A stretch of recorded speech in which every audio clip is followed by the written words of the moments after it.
Yung kultura nila dun ibang-iba guys, sa pagkain, tapos saan pa ba, sa mga pananalita nila, ibang-iba sa mga ibang lugar na napuntahan ko.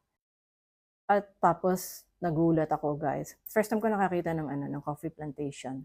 'Yan ang kanilang pinagkakakitaan dun, 'yun ang pinaka-main source of income nila.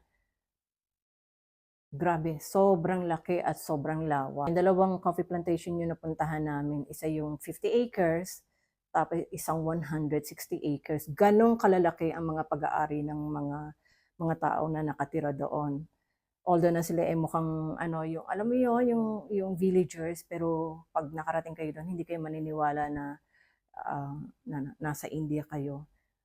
Sa Chikmagalur ay nag-stay naman kami sa homestay. Ito yung homestay na tinatawag nila na nasa loob mismo ng vicinity ng ano, ng coffee estate.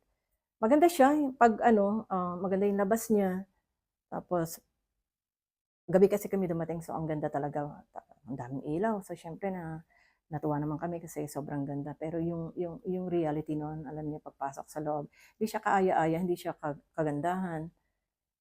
Actually ano, hindi siya malinis. So yun nga, disappointed, pero wala tayong magagawa kasi kahit naman i-check na natin yan sa ano, sa bago natin i-book 'yan, kahit na nabasa na natin yung mga review, wala tayong magagawa kasi andun na.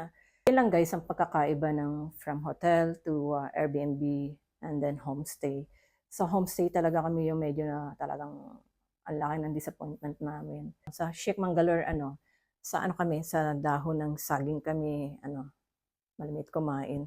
Kahit sa restaurant, iyon ang sine-serve nila, hindi masyadong gumagamit ng plato. 'Pag kumakain kayo, dahon talaga ang plato niyo. So iyon ang kagandahan, na-experience ko rin yun, kaya ang galing, ang ganda, ibang-ibang experience yung nangyari sa'kin ngayon dito sa pagpunta namin. Itong last na pagpunta namin sa India. So, babalik ba ako? Siyempre babalik ako.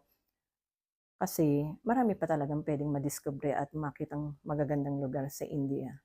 So, yun lang guys. Bye for now.